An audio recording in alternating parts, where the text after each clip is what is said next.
Pre-immersion Quarter 3 Module 6 Immersion Portfolio. Stated in Glossary of Education Reform, student portfolio is a compilation of academic work and other forms of educational evidence assembled for the purpose of evaluating coursework quality, learning progress and academic achievement, determining whether students have met learning standards or other academic requirements for courses, grade level promotion, and graduation, helping students reflect on their academic goals and progress as learners, and for creating a lasting achievement of academic work products, accomplishment, and other documentation. So, as stated on Glossary of Education Reform, the sulod na sa portfolio is they evaluate if the learner is have the quality to work, and if they have progress or improvements inside the or during the work immersion. So it's also help students to reflect on their academic goals and progress as a learner. So if if they have accomplishments or other activities that they done during the immersion, so they can reflect on it if it is good, or if they will continue to do that thing, and continuing improve themselves. And lastly, the student portfolio, creating a lasting achievement of academic work products. So during the immersion, then they will document and all the accomplishment that they do every day. As a work immersion learner, you are expected to: number 1, attend pre and post immersion activities. Number 2, report to the work immersion partner institution supervisor during the actual immersion, if done in the company, but if you are at home, you are report to immersion teacher or focal person. 3, perform a duties and tasks indicated in the prescribed template for the work immersion list of tasks, activities, or if at home, perform an instruction in the home-based work plan. Number 4, prepare the documentation and reports required in the curriculum by the partner institution or by the immersion teacher and focal person on your school.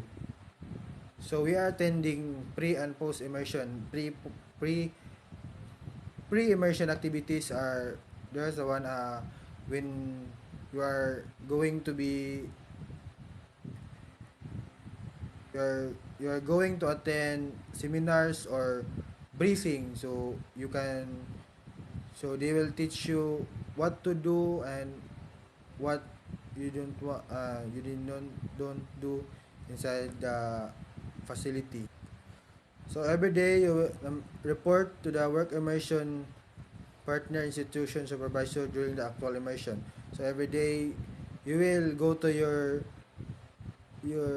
institution supervisor, so you can report, so you can start and you will given a task to do that day. Uh, Perform the duties here. Na if the supervisor have given you a task, so you will do it and finish it on the time that was given. And after that, prepare documentation and report if it is required by the institution of your or the supervisor.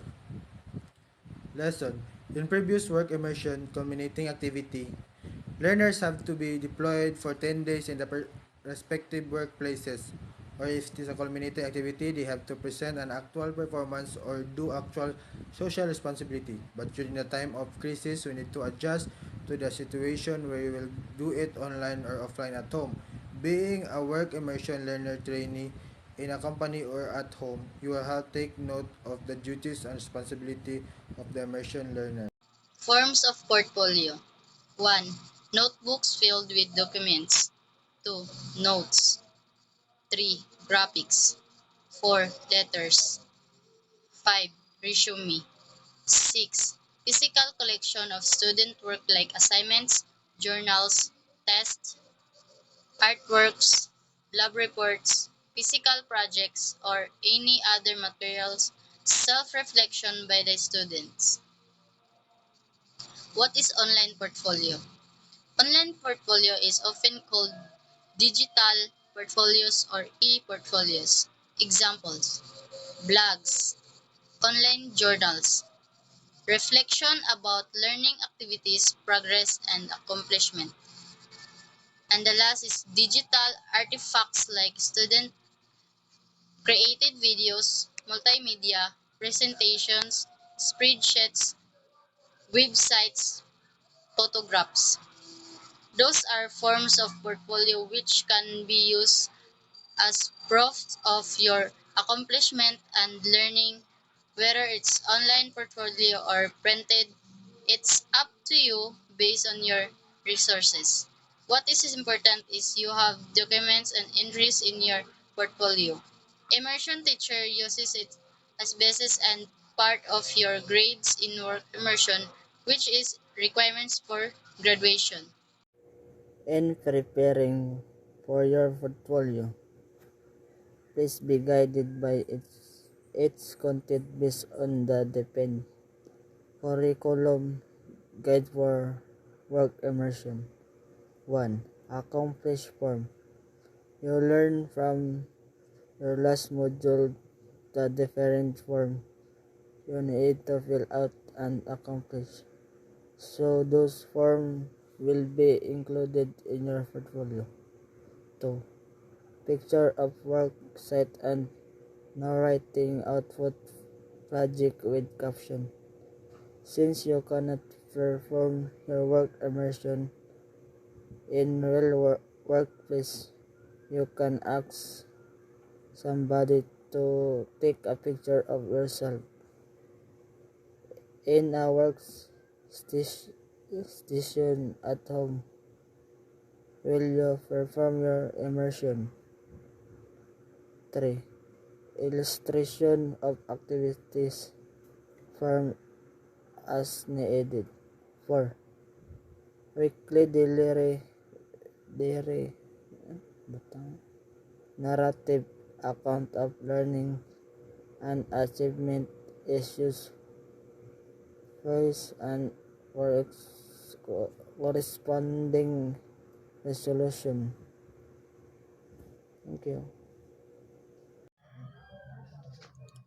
When to update content. For the activities like account of learnings, achievements, issues faced, and corresponding solutions can be updated by means of weekly diary. Portfolio packaging. In one long clear book or folder, you have to compile everything you have documented by following the format of the portfolio.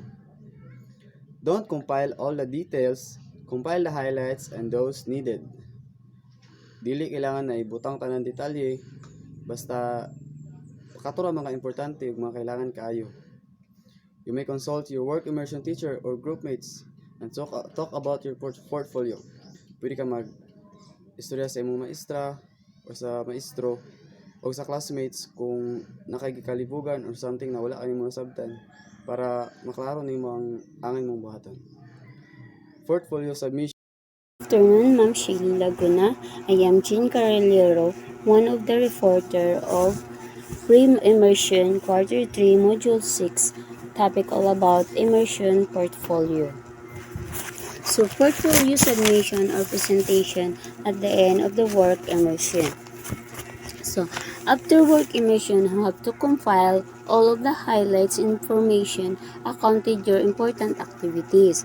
So, it is needed that your portfolio were completed compiling and highlights presentation. So, after you have finished your work immersion and work portfolio, you have to present or report it in class through an online presentation.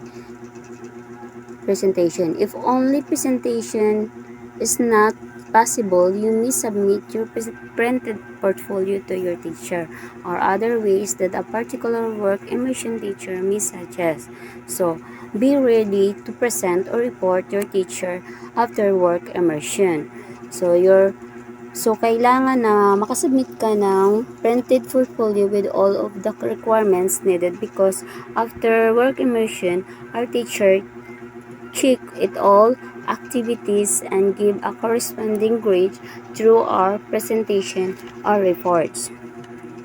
Be sure to pass all of the requirements needed in work immersion so that you will not be marked incomplete. So, kailangan updated ka mag-pass at sa iyong mga requirements at ang portfolio na with printed na. Dahil if your output delayed to pass, maybe teacher will mark as incomplete. Then, content of portfolio. So, ito yung dapat ito yung mga nilalaman ng o napapaloob sa ating folio. Letter A, title page. So, ito yung paksa ng ating portfolio. Portfolio is all about work immersion. So, letter B, introduction. So, ito yung mga intro o pasinaunang paglalaman mo sa iyong pagpapakilala or pag-i-introduce mo sa iyong ginagawang portfolio. Then, letter C, table of content. So, table of content, ito yung mga talaan ng mga nilalaman ng iyong portfolio. So, meron tayong number 1, accomplish forms. O, ito yung mga accomplishment or natapos mong trabaho sa loob ng ilang araw sa work immersion. So, number 2, pictures of work site and non-written output or project caption. So, ito naman yung mga documentation while na nag-work tayo sa work immersion. So, number 3, illustration of activities perform as needed. So, ito naman yung mga images na kasama sa iyong mga work activities sa work immersion na documentation mo naman itong mga images. Then, number 4, weekly diary, narrative or account of learnings and achievements, issues faced, and corresponding resolution. So, ito yung mga weekly diary na ginagawa natin during work immersion. Diba? Ito yung mga ginagawa natin na may mga pitsa, araw. Ito yung journal, reflection, and accomplishments reports. Then, number 5, sample written output.